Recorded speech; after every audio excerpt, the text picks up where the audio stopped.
Death can be, because it is such a taboo topic, overwhelming for many people. And to have a third-party person come in and just center themselves to bring peace to the situation, to be able to answer questions about what's physically happening, and for those who are open to it spiritually happening, I think it's a beautiful position that all communities need. Well, I've always had a connection with spirit ever since I was little. So I'm open to having a shared death experience to begin with. I have a knowing that when we leave our physical bodies, there is still life after this life.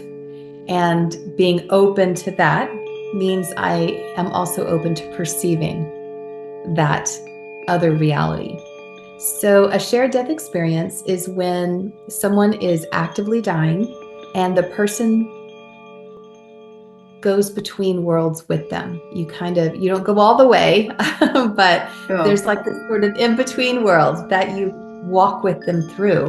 And it feels like a real, even more real than the world that you're sitting in. It is so bright and intense, and it's so beautiful, and it's an experience that stays with you forever.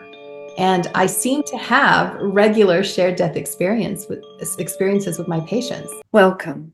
Helen Gretchen Jones coming to us from Texas today as an intuitive death doula, channeler of the ATEAM spiritual collective, author of Healing Whispers from Spirit Guides, Reiki healer, mother, and you also have a master's degree in theology and art history.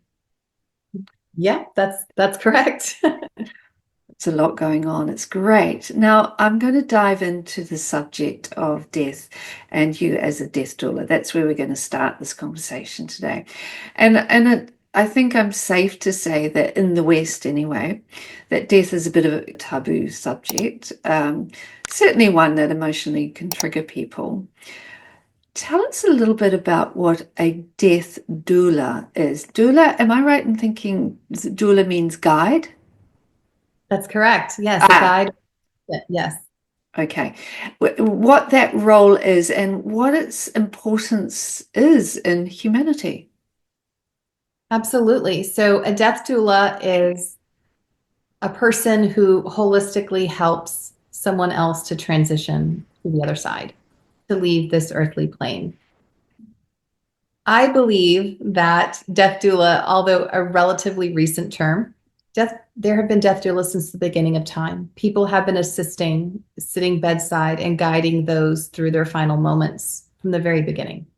So I think giving it a term, though, allows people the opportunity to think about if that's a position that they maybe would like to fill. And also, it gives people the opportunity to talk about death, to recognize that they're not going through it by themselves. Death can be, because it is such a taboo topic, overwhelming for many people. And to have a third-party person come in and just center themselves to bring peace to the situation, to be able to answer questions about what's physically happening, and for those who are open to it spiritually happening, I think it's a beautiful position that all communities need and they have, but the word death doula is new for us. Yes. It's interesting because, as you say, it's probably been around, that role has been around in many cultures, even in religion. If you think about the priest being brought in at the last minute in Catholicism and probably other religions, I'm not sure, but that spiritual connection, help in the final moments, shall we say. But you have a point of difference, and that is, from what I understand, through your spiritual gifts, you actually can have a shared death experience as you guide someone through their final moments and transition to leave their body. Can you tell us a little bit about that and how that came about for you?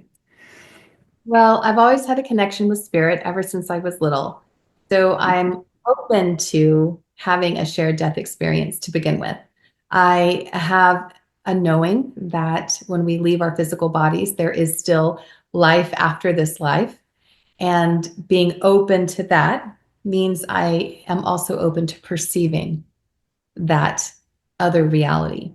So, a shared death experience is when someone is actively dying and the person, I guess, not necessarily bedside with them, they could be across the world, even if they're tuning into that person, sort of goes between worlds with them. You don't go all the way, but Sure. there's like this sort of in between world that you walk with them through. And it feels like a real, even more real than the world that you're sitting in. It is so bright and intense, and it's so beautiful, and it's an experience that stays with you forever. And I seem to have regular shared death experiences with my patients. I understand, though, there is a lot of research being done with shared death experiences, and they're still not, I guess, fully understanding why some people get them and some people don't, or someone who really wants it and they didn't get it, but someone else in the family did. Mm. So it's still unclear why, but I think because I'm sitting and setting the intention and intentionally tuning into spirit, I seem to have these pretty regularly. And what was the first time that you realized this? I mean, did you grow up thinking I'm going to be a death doula, or, or, or you took on this role? And tell us about the first time, I guess, it happened, or you had an inkling of it. In 2015 is when it started, and that's when my father transitioned. And he passed away pretty unexpectedly. Not unexpected for me. I had a heads up a Oh. few months before, 5 months before. Um, but he was only in his 50s, so really, really young to be transitioning. But it was around that time that I heard the term death doula. And when my dad transitioned, one of my sisters didn't have closure. She felt still very angry at my dad for certain things, and she kept putting off talking to him and working it out. And so when he transitioned, she fell apart.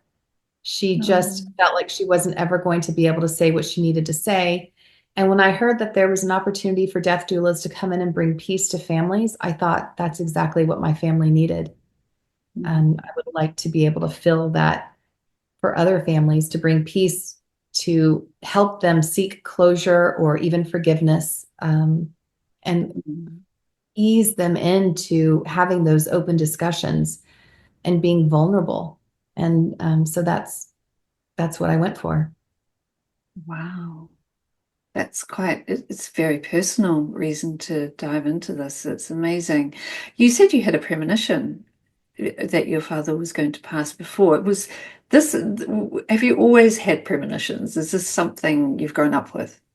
Yes, I've always had premonitions. When my father had come to stay with me and my family, and my dad was an alcoholic, and he kept in denial alcoholic, and he kept drinking every morning, and so he wasn't sober enough to drive the 3-hour trip back to his home, and he kept extending his time and extending his time. And at the time, I had two really young children. We were operating a business out of our home, and I was extremely frustrated. And I decided to go into my little meditation closet. It was this little coat closet under the stairs that I cleared out. That was my own little private space. And I sat in there and I was just asking for God, asking for spirit to give me some help. I mean, like I need my dad to go. Like help me out or help me like to get through this, or I was really frustrated. And it was at that time that I saw black and red. I saw the word decay, and then I saw like decaying flesh. And I saw my father laying in a hospital bed with the number 5 flashing above his head. Mm. The hospital walls were this bluish color, and I was standing there with my daughter, who looked to be the same age that she was at the time of the vision. And I recognized that my dad was going to be passing away. And in that moment, it felt right. It felt exactly how it was supposed to be. And it felt perfect. Of course, I come out of my little meditation and I was like, no, like all of a sudden my heart sank. I don't want my dad to go. But in that moment, it felt right. Um, and then I told my husband about it. I told a neighbor about it and I let it go.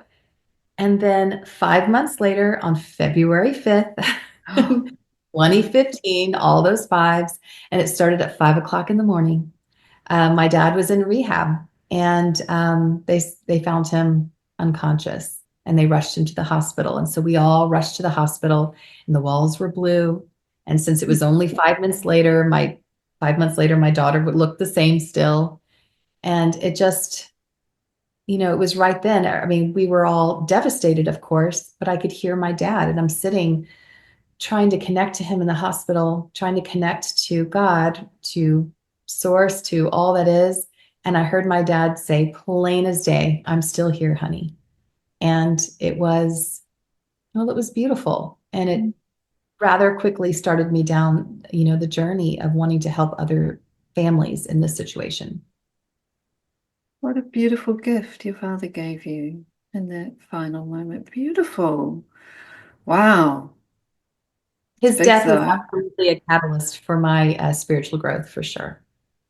I'm just going to dive into NODA now. Would you tell us a little bit about NODA, who you volunteer for? So, NODA is a hospital based program that started here in the United States, and it stands for No One Dies Alone. It was actually started by a nurse who had been sitting with a patient waiting for him to transition. But of course, she had to take all these, all this.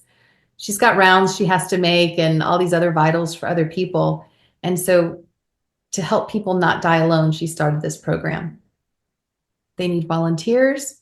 You do like a weekend training. It's really, really easy. And then they send out an email blast asking for people to sign up for 3-hour shifts. And so you just put your email in and then you show up at the hospital. They tell you the room number, the person. And NODA is usually patients who are 72 hours or less that they have left. Oftentimes, they're already moving into the stage of being unconscious. They don't have family or friends. Maybe they never had children. Maybe they were just kind of mean and burned all their bridges. Maybe their family lives in another part of the world and just can't afford to come in or don't have the time to come in. So there are a lot of people actually who are dying in hospitals without friends or family by their side. So this program fills that need. I was so touched when I heard about this. And what is interesting, it does exist all around the world. I can tell you now because even here in New Zealand, I've just signed up as a volunteer. Yeah. And I was so touched. I'd never considered the idea of someone, of course, potentially dying alone in hospital in a situation where, as you say, either they've burnt their bridges and have no one, or people cannot get to their people cannot get to them. So I think it's an incredibly kind and loving and generous thing to do. Now, it from what I understand and from what I've heard, you've had some pretty incredible experiences with people's passing. Do you have any that particularly moved you that you could share with us? Well, I guess I can jump right into my favorite one, which is Mr. Virgil. That one is, I can't hardly wrap my head around it, but I was in 3 places at once in this shared death experience, which is not typical. Usually I'm in 2 places at once. So this was the only time so far where I've been in 3. So I'd maybe like to share his story. Mm. So Mr. Virgil was a part of NODA. And I got the email blast, and I'd been out with some girlfriends, and by the time I saw the email and looked at it, all the good time slots had been filled, and it was already kind of late. And like good time slots, nobody really wants the midnight to 3 a.m. shift, for example. That's a that Yeah. was usually available. But there was one at 6 a.m. and it was already super late. And I told Spirit, okay, if I just couldn't, I don't know, like drop the feeling that I needed to be present for Mr. Virgil, even though I didn't know who he was. And so I told Spirit, okay, if I'm really supposed to be there, you guys are going to have to wake me up at 4:30. so I can get ready, get down to the hospital and be with him for that 6 a.m. shift. But it was so late and I was so tired. I didn't set an alarm. I just said, it's balls in your court. Let's just do this. 4:28, I wake up and I'm like, okay. So I wake up to the sound of a song playing in my head. It's called Colors by the Black Pumas. If you haven't heard it, you should look it up. And that song talks about, meadows of green and blue skies and trees. And it's a really pretty song. And so I'm like, okay, I get dressed, I get in the car and to kind of help wake me up again, I turn on the radio and Colors by the Black Pumas is playing. I, at the time, and this is interesting, and the only time in my life really, had some panic attacks.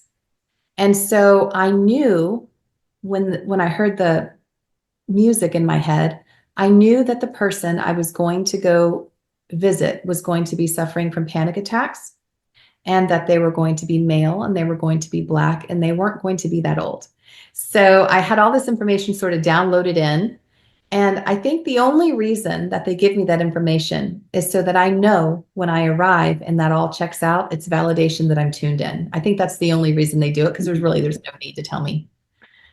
So I arrived to the hospital and sure enough, Mr. Virgil, Black man, young, having panic attacks over the fear of dying.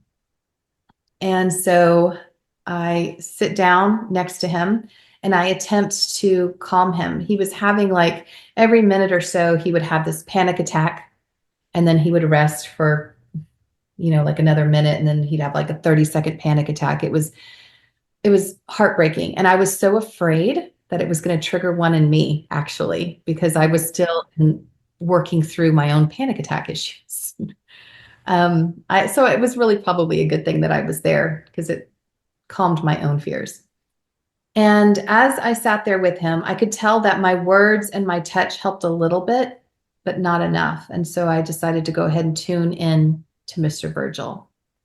And when I did, the hospital room quickly transformed into the most beautiful meadow. The meadow was green, it had yellow flowers, the skies were blue.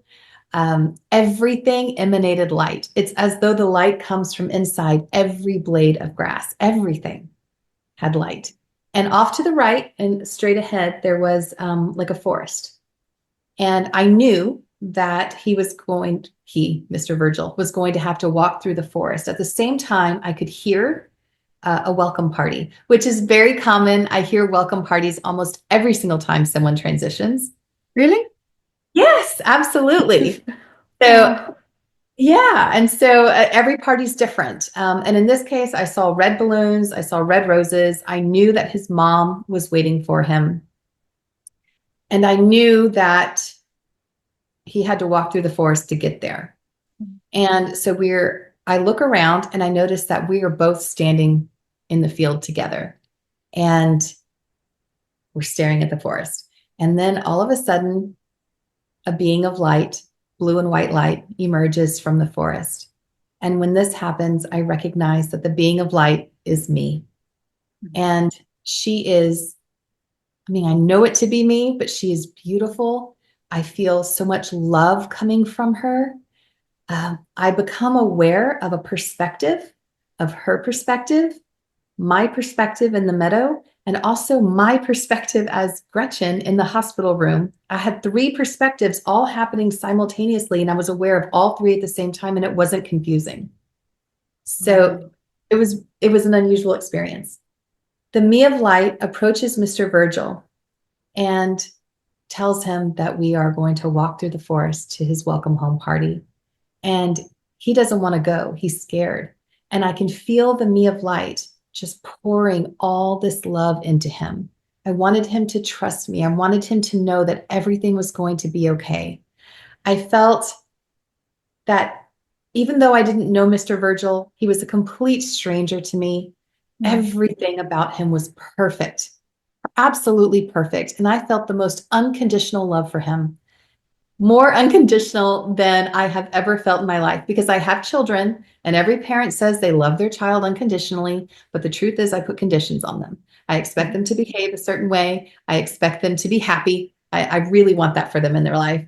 But maybe that's not their path. And yet I have those expectations. But with him, it didn't matter. He was perfect just the way he was with every choice he made. It was fantastic. And so when he was afraid to enter the forest because of his sins, because of some of the choices he'd made, I presented him, the Me of Light did, with a small little box. It was wrapped with a purple satin ribbon. And I told him that inside this box was his life as Mr. Virgil. Every choice, every joy, every sorrow, every pain, everything was in the box, even the choices that he made that he feels were less than positive. And anytime he wanted, he could open up that gift of life and relive any experience he ever had as Mr. Virgil and recognize just how beautiful that gift is. So we end up walking through the forest. And again, he has a panic attack. He gets really, really scared. And the Me of Light grows huge, like massive. And the forest falls away and reveals a backdrop of stars. Somehow we're like in, I don't know, outer space. And I scoop him up like a baby and I rock him and I hold him and I just try to pour all this love into him. And I kiss the top of his head until he felt safe. And when we walked towards the end of the forest, we could hear the party growing louder. And he asked me, what about my uncle and my son? And in that moment, this is where it gets a little interesting. In that moment, the Me of Light shows him like, it was like almost like a movie reel, but it was like a timeline. It was like possible paths for each of them, because I guess you have multiple paths for each of them. And right when that happened, my perspective dropped from the Me of Light and it shot back to the one in the field only and the one in the hospital room. It was as though I was not allowed to view the potential timelines for those two people who were still on Earth. So I lost that perspective. And when he felt satisfied enough with that, he asked to sit on the edge of the forest on a log and just have a minute to himself. And I knew, the Me of Light, that everything was going to be okay from there, that it was fine. And I started to give him space. And in that moment, a nurse walked in and she came to take his vitals, and it snapped me back to only my physical reality, to my physical focus. And she's talking about a bachelorette party she's going to. And I thought that was really funny compared to the party that Mr. Virgil was just at. And I knew that he was close to transitioning, but it was time for another volunteer to come in and relieve me. My 3-hour shift was up. And as much as I would have loved to have tuned back in, I do respect the volunteers that come in, their time. And I also have to trust the fact that people take their final breath with the person they're supposed to take their final breath with. And so I left, and within a few minutes, I went to lunch just down the road, was meeting a friend, or brunch. And a cardinal, I was waiting on her in this covered patio. A cardinal started knocking on the window, and I was like, Mr. Virgil, and sure enough, my phone pings. It lets me know from NODA that Mr. Virgil had passed away. And so he passed away on the next volunteer's watch, but everything was perfect and just as it was supposed to be. But it was the only time I have ever had 3 perspectives at once. And the Black Puma song, because I put it on intentionally driving to brunch, and it talks about taking someone to the other side, which I'd never noticed that lyric before. And so it was actually perfect. And so I value that experience so much. It's so much validation, so much confirmation. What a beautiful, beautiful experience. And he came back to say, thank you. There's a little cardinal. He did, or however he did. nature. Yeah, he let you know. Yeah, it let me know. It's really, really very special. I guess you've sat with quite a few people through Yes. NODA now, and are there is there, I don't want to say a pattern, are there certain things that crop up every time? Is the party there for everyone, for So instance? far, so good. Yep, there's a party. The party varies. It could be sort of like an intimate barbecue family reunion style. It can be like a large ballroom type thing. I think, and oftentimes, especially with NODA, I don't know my patient. If I'm working through hospice or if it's a private client, I Mm. know my patient a little bit more. And so I'm always surprised, especially with NODA, to see what sort of party is unfolding because it gives me a little bit more information on the type of personality or the life that that person led was transitioning. So And it's the pastures, the beautiful green pastures before the forest, it's quite similar most times. so I haven't that's different. Ah, Um okay. yeah, I mean when I see a pasture or a green field, every single thing. Oh, you know what I didn't mention is that there's a sound coming from everything. Like every Oh, grass, every flower petal, every little leaf on a tree. Not only are they emanating some kind of light from within out, they're also making like this humming sound, and I can't quite place what it is. It doesn't have a beat, doesn't have a rhythm, but it's a musical sort of beautiful sound that everything seems to make. I wonder if you'll find that that sound will come to you at some point. You go, oh, that's it. That's incredible. So it's a frequency, maybe.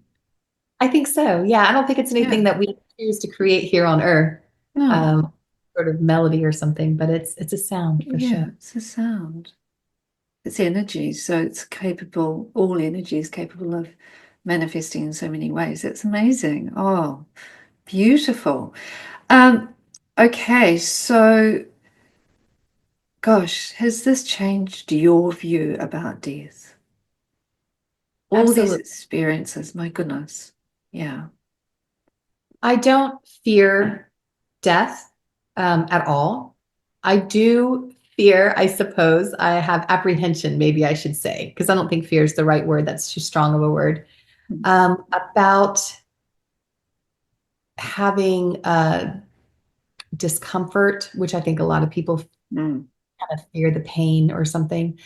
I I'm apprehensive about someone attempting to maybe, I don't know, drug me to bring me what they believe is peace and taking away from the beautiful experience that I want to be able to have. I think about, oh, I sure hope that someone's around when I go and that I'm able to say for as long as possible exactly what I'm seeing so I can leave that with them. But I worry about someone taking what I'm saying and turning it into something else, which I see all the time when people are like, no, mama, daddy's not here, and Ah, I'm like, mm. that kind of thing. And I'm just kind of Yeah, like, I want to be able yeah. to say what's happening and someone understand what I'm saying. So I think about those little things, as silly as they are, but that's because what I witness when I'm working with clients. So there are moments of that sort of partial lucidity when someone is between the veil and here, where they'll articulate what they're seeing. Is that Favorite. correct? Wow. Yeah, Wow. That's incredible. I think I may have experienced that with a friend of mine actually. And it was really interesting because it was almost like she was having a conversation with a group on the other side, and I was hearing her reactions to them. isn't that perfect? I Yeah, mean, it's so yeah, great to experience yeah, that. yeah. Wow, it is. It's a gift. It's a total gift. Where to from here? This is really, really big stuff, and it must be very beautiful for those who you've been on the long journey with, not just with NODA, with those you've been with their family and with the individual. Do you share this with them as well? Do you have that shared death experience with them or some of them as Yeah, well? Okay, absolutely. So okay. I had a shared death experience with my grandmother. I had it with my grandfather. I had a patient in hospice, Mr. A. What did I call him in the book? Mr. Arjuna. Um, So he was on hospice for 5 years, and I was his volunteer for 4 of those years. So I loved him like he was family. Oh. I was visiting with him several times a week.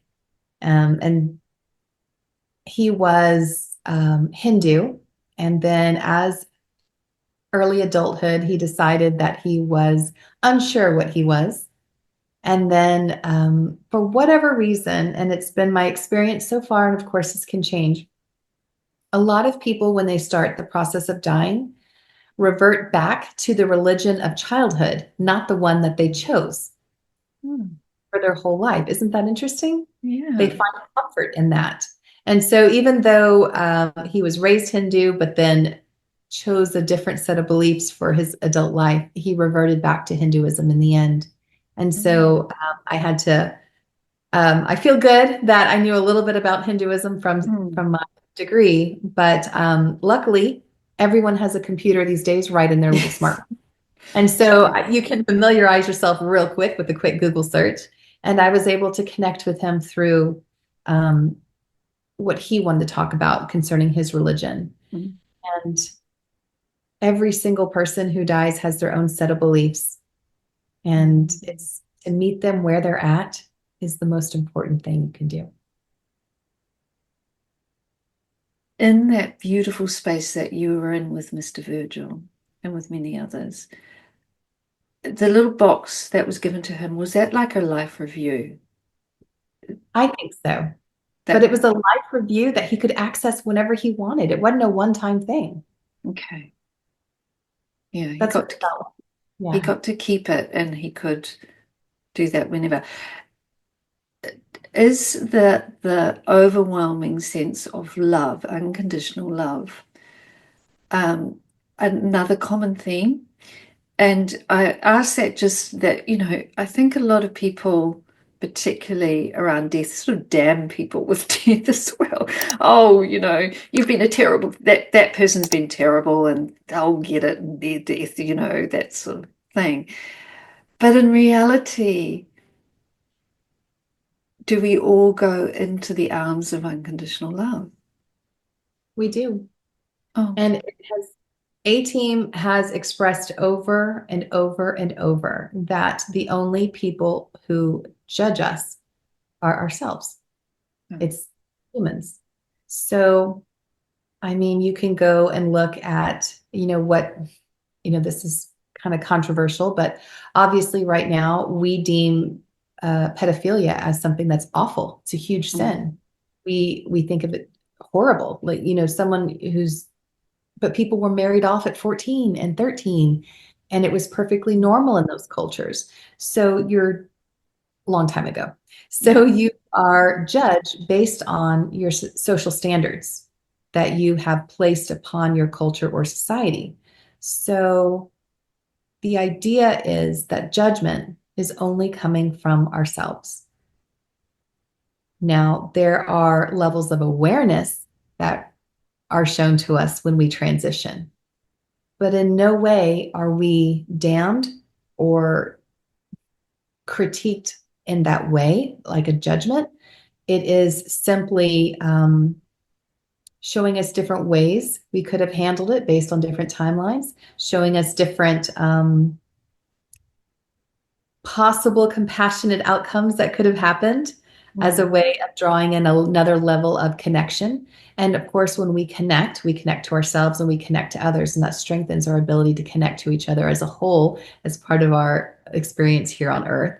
So, no, I mean, there are certain things that we certainly hold standards for ourselves and our communities, but you're not judged for by spirit. Everyone goes back to source, and that is love. And that is love.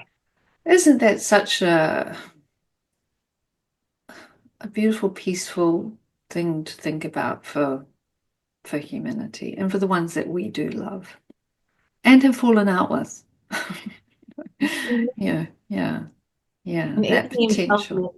A team tells me that dying is easy. It's being born that's actually the harder part. Coming through that tunnel is really hard. Yeah. Yeah, traumatic. Wow. Yeah. So it's more beautiful to be going, yeah, the other way. Oh gosh. Yeah, I can believe that. I can absolutely believe that. I want to talk about a little bit about the phases of death. It's really interesting. Do you get asked as a death doula to come in by the person who is dying or has been diagnosed in some way as terminal, or their family, or both, or how does that work? And It's been both. does it define if it's the person who's coming in, does that define your role a little bit more? Who's the person who's going to be passing away, or if it's from the family, does that define, alter your role in a different way? So I'll be honest, in the very beginning, almost a decade ago, or I guess a decade ago in February, um, it did sort of define it for me. For example, if the family was bringing me in, I felt sort of I don't know, not a loyalty, but I felt something more towards the family, like I really wanted their expectations and hopes for whatever this relationship was going to be, why they were bringing me in. I wanted those to be met. Now I don't worry about it anymore. That was something I think as I was getting my feet wet and trying to find my strengths through Mm. this process of being a death doula. Now I know that if they're coming to me and we've somehow been placed in each other's path, my goal is to bring closure. Ultimately, it's always to bring peace. And it's to encourage vulnerability between both parties, whether the patient brought me in or the family. It doesn't matter anymore. Mm. So Mm. it has evolved. Mm. And are you getting more and more requests? Is society actually going, we need help in this area more? Yes, absolutely. And I feel like it will continue to grow, this market or this need for death doulas. It is my hope, though, that we reach a certain point in our communities where we recognize that death is not this scary taboo topic, and you don't need to bring a third party in to handle your own fears or emotions around the process, and that we Mm. can just embrace it. It's my thought that perhaps our fear around um, death and dying happened when we removed it from the home. So for the United States, this would have been around the Civil War, where we sent soldiers far away from home and we needed to return their bodies. And the only way to do that was embalming.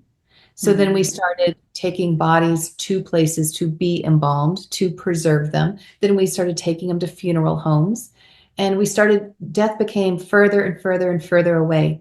All Mm. these other people took care of it. Even now, if someone's going to die in the hospital, nurses call the time of death, they take the body. Everything's handled for you. And I'm not encouraging people to stop utilizing those services at all, but maybe to understand that that maybe is where it started. Removing death from the home made death sort of this hands-off experience.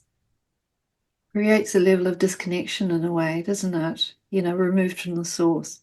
Yeah, it's interesting. I've never thought about it that way, but you're right. There's so many processes in the process of death. So I really hear what you were saying, and I guess, I guess if in this stage we are at, if it means getting a third party like yourself in, then that's going to create the deeper connection from the disconnect. Do it. No, it's Right. available. No, it's available, and absolutely do it. Um, it's a big subject and it's so hard. I mean, do you get emotionally connected to, you said you were almost 5 years, there was one person who was almost 5 years. That's enough. They're a close friend by the end of that. How do you cope with the grief? Yeah. So I cry every time. I Mm. can't help it. And I think crying is, I used to think early on that I needed to hold it all together to be the strong one in the room, to be the third party that people could rely on. And then one time I couldn't hold back. Um, and I mean, I didn't ugly cry, but I certainly, cried a little bit. And then when I did, everybody else in the room broke down. It was almost like they needed permission. And I'm a stranger, I'm a third party. And so people feel the need to act a little differently in front of this person that they're hosting in some way. And so when I am understanding now the different complexities that when people are sitting with a person they don't know, it's very difficult for them to want to be vulnerable. So whenever I allowed myself to just be authentically myself in the moment, I cried. Everybody else broke down and cried. And it was the release that everybody needed. And now I'm just like, you know what? Don't come in here thinking, Gretchen, that you need that you've got a certain way that you need to be. You don't have to be the rock. It's okay to cry. You don't have any kind of loyalty to the family, even if they hired you. You come in and you do you. And so I think that that's just part of, I think anyone when they take on any new job, right? They're like, okay, what are the expectations? And if you just let all that go and be in the moment, everybody else blends with that. They start going and lining up with that same frequency, that same wave, and it just unfolds in a much healthier, beautiful way. So when Mr. A passed away, yes, I was so heartbroken. I loved him. I still love him. I love him. So, but I understand that that is part of it. And because I have the ability to tune in to his transition, his passing, it does soften the edges of grief for me. Can anyone do this? Everyone can do this. Everyone who wants to can do this. I do believe that it takes someone with a genuine and compassionate desire to serve. And that's really all it is. I wonder if Mr. A is on your is with your A team now. So I've talked about Mr. A with my A team. It is my understanding that while he has dropped in to say hello a few times, he's busy. He's doing his own thing. Yes, because I inquired. So Wow. So the A team, who are they? So I was doing a session with someone one time, and they explained that my team in spirit, my guides, were ascended masters, um, angels. I'm going to try to remember all of them, but Arcturians, aquatic Syrians, something like that, ancestors. So they could have said deceased loved ones, but they said ancestors. They could have, I don't know, they could have said all different things. But what was funny is all of those things start with A. And so I think as they're bringing through that information, they don't know that I call my guides A team, or the person that I was working with didn't. So when they were receiving that information, it was validation for me that A team was all the A words that they brought through. So it's a collective. To say when I heard about A team, because I was like, what can I call you guys? And I saw A team a little bit before my time. There was this 80s show with Mr. T. Mr. T. Yeah. It was a little bit before my time, but not my husband. He was aware of it. And I told him about, I call my team A team. And he was just like the 80s crime fighting hero guys or whatever. And I was just like, what? I was so disappointed. I was like, that is so lame. Oh my gosh, I want to change their name. And I wanted it to mean something that was, singular and means oneness, or something. And I told them I wanted to change their name and that I would be waiting for a sign for them for their new name. And the next morning, or actually, I think it was the same day, I went and took my cat to the vet. And I'm driving to take my cat to the vet. It was right after the meditation, actually. And the parking places got temporarily blocked by a dumpster being delivered. And it was an olive green dumpster. And on big, bold white letters on the side, it said A team. So apparently in Austin, we have a dumpster company that's called the A team. And they were blocking my parking places at the vet. And so I was like, oh my gosh, okay, you guys are the A team. And it was in that moment that I recognized that A is singular and it does mean one in the English language, and that it is important to remember that we are a team, that I am as much a part of the team as they are. It isn't like I'm reaching out to these great guides to assist me. No, I'm assisting them too, just by tuning into them in my physical focused Mm. reality. And that I am as much a part of their team as they are a part of mine. We are really, truly working together. So I don't feel like they're somehow above me or better. They're just with me. Do they come So in all the time, even when you're driving along? You know? yes, they do. But that's there are times though, like we have a ranch and I've got all my animals out there. And if I'm working on farm chores, um, and I'm really focused elsewhere, I may not hear them. They'd have to try really hard. But if I'm driving and I don't have any music on the car, I'll be like, hey guys, got anything to share? I'll talk to them as if they're a friend. Oh, how lovely. I think that's such a great idea. I love that. And you've started to bring them through more as outside the realms of being a death doula now, right? You're playing with the idea of channeling. Yes, that is correct. I've always done the automatic writing with them, and it's been very helpful. And then this fall, they started to encourage me to pursue verbal channeling. I can feel it like wanting to come through. And so I started by maybe like recording myself on Zoom by myself. I was so afraid that I was going to have a weird voice, you know? You Oh, sometimes yeah. Okay.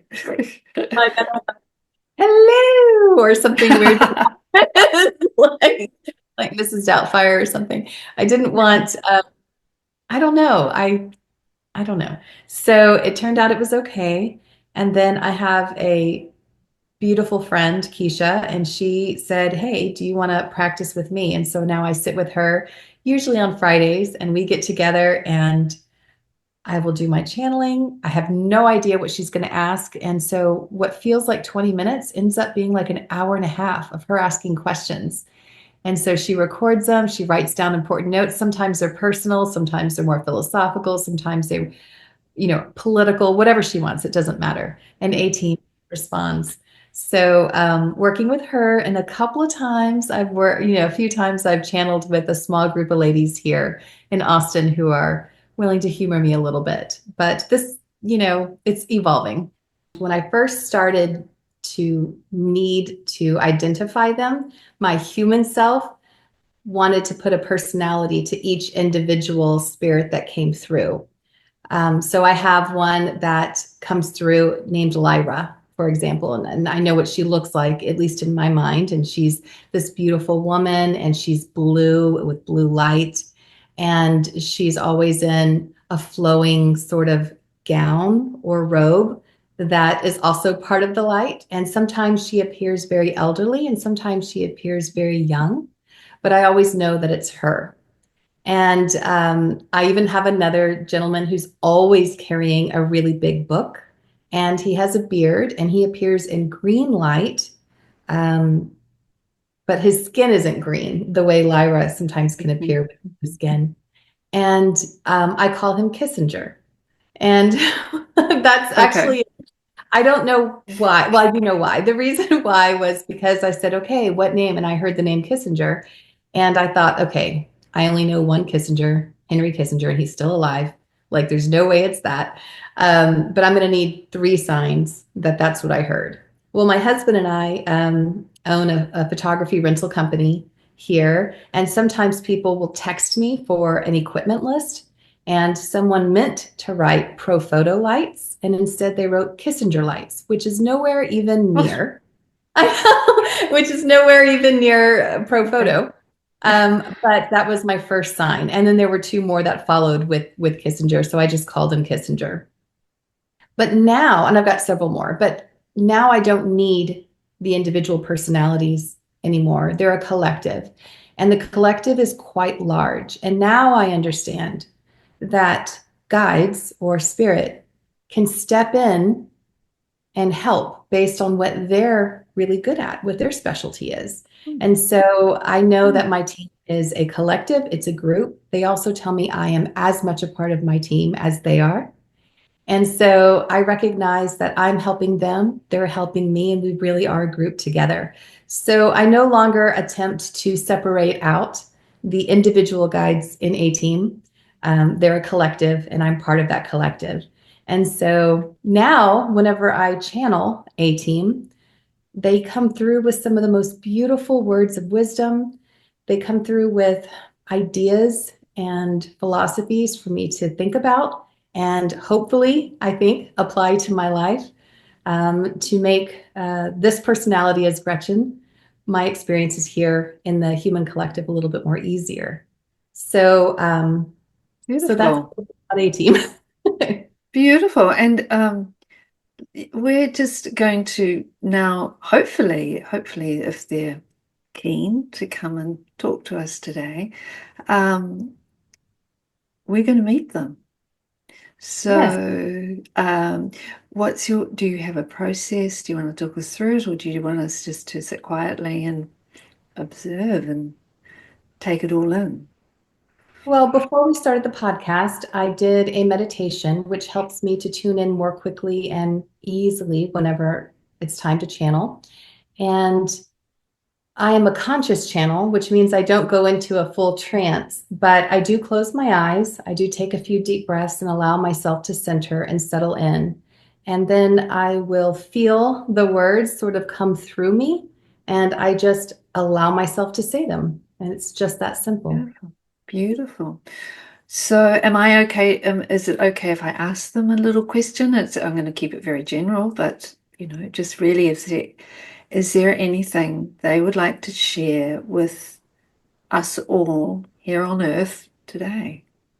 Absolutely. So we'll just close my eyes here and we'll just give Okay. it a minute.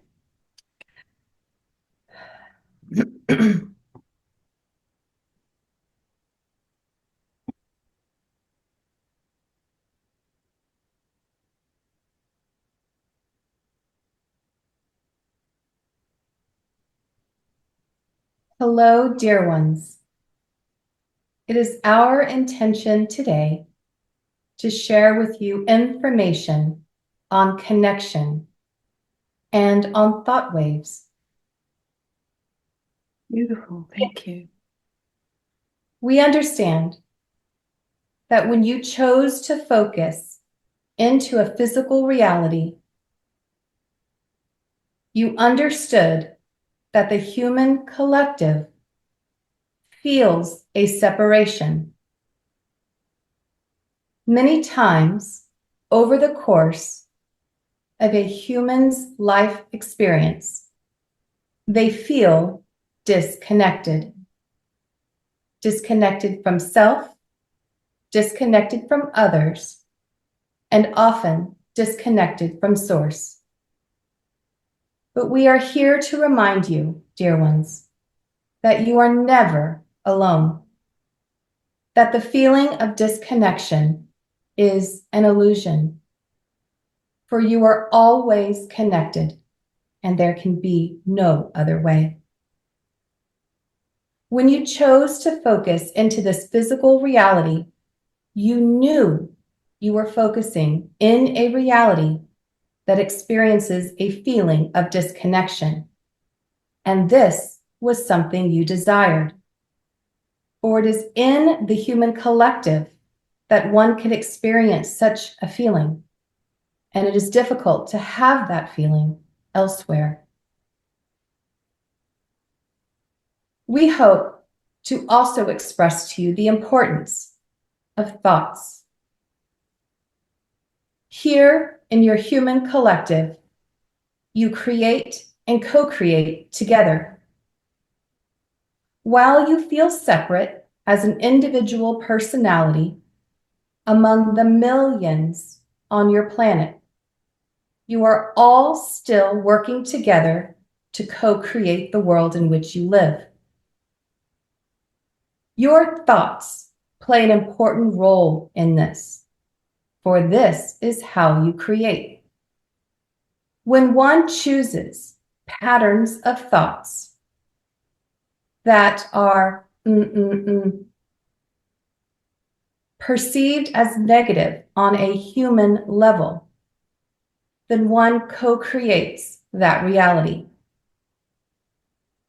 When one perceives a world that is filled with compassion, offers grace and understanding, then one will quite literally receive more of that creation.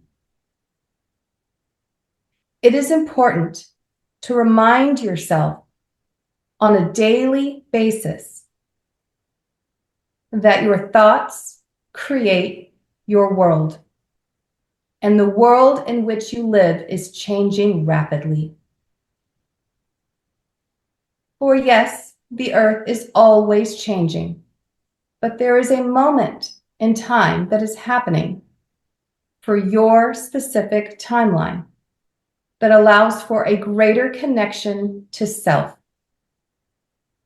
As more individuals begin to recognize their own inner wisdom, their inner beauty, their compassion for themselves, they offer the same to those around them. When that begins to happen, a more peaceful world unfolds, for that is where you are heading. But often, with great change, there is division. It is necessary for this division to unfold before one can settle in to a greater peace. So buckle up, dear ones, for you are on a ride of your life, and change is all around you, but peace is on the horizon. Beautiful. Thank you. Please, is there one thing that we can do that can bring us back to reconnection?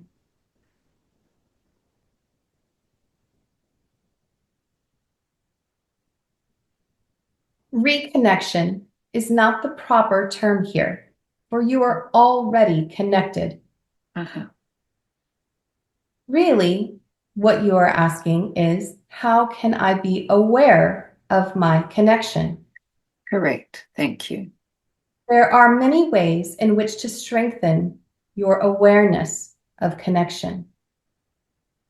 But for most, the best place to start is self-awareness. To become aware of how you respond to your environment, how you respond to your path, how you respond to other personalities, and how you respond to your actions as they shape your future timeline. If you were to ask yourself each night before you fall asleep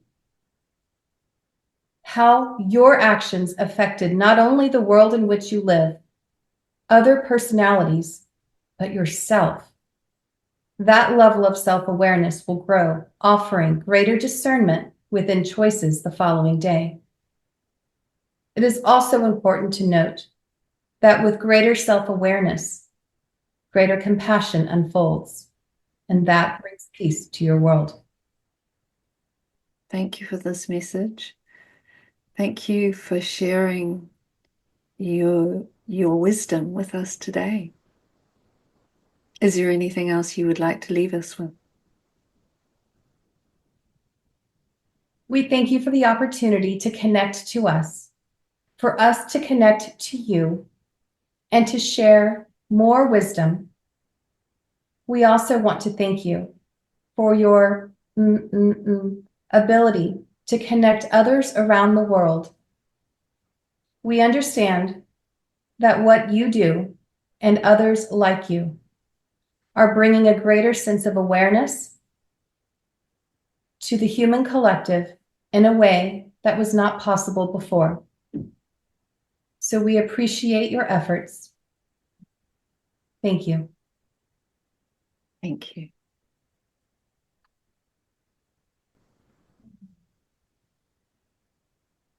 Okay. You okay?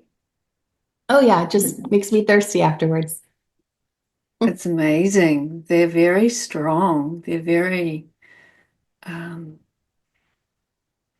precise is the word that comes to mind. Beautiful. Thank you. Whenever they come through, I don't know if you can see, I turn bright pink. Like I get super hot. I match can my see. Yeah. Like everything speeds up really, really fast and it makes me hot. So Are you you're a conscious channeler, so you are just hearing that you're very much here and present. You can remember everything that is said. So that's an interesting question. I call myself a conscious channel because I can hear what's being said in the moment, but I don't recall. Like if you were to Okay. tell me like, hey, you talked about this, I'd be like, oh, okay, yeah, that sounds right. But if you were to ask me what we talked about just now, I would struggle to remember it. It's like just It's it's fuzzy. Yeah. Okay. Yeah. All right. Okay. Um, wow, this is something. Are you going to be doing more of this? was the first time I did it. So I was, just Congratulations. well, thank Hmm. you for being Yeah. available for yourself. I would also like to add, maybe just to encourage people that if they're sitting with someone, and you don't even have to be, you could be trying just to sit quietly at home, but with a piece of paper and a pen, if you could just close your eyes, and if you're going to sit with a patient and you have a thought pop into your head, maybe it's a quick scene of a meadow, maybe it's a quick scene of a waterfall, maybe it's a color or a number, just write it down. Because the more you practice this, the more you open yourself up to being able to receive those messages in the way that's in your highest and greatest good. Some people see them visually, I do. Some people hear things, Mm, or both, some people feel them. Some people just have a knowing, mm, but mm, the point is that these messages are available to everyone. It's so easy to dismiss them. But if you write them down, and it's a practice, just like if you want to learn to play piano or dance, you have to practice. So practicing receiving messages from spirit. And if you question them, I probably made that up, then I would just say, great, because part of being human is co-creating, using your imagination to create your reality in which you're experiencing. So yes, go with your imagination if that's what you're feeling initially. And then as mm, you move through your practice, you're going to recognize and be able to discern more clearly what is being consciously created by you and what is being received by you from spirit or an otherworldly experience. mm. So Beautiful message to send out there. Thank you. Thank you. Thank you so much. And it's been lovely to meet you, Gretchen. Seriously has. I hope we can again. you are such a joy. Thank you. Bye.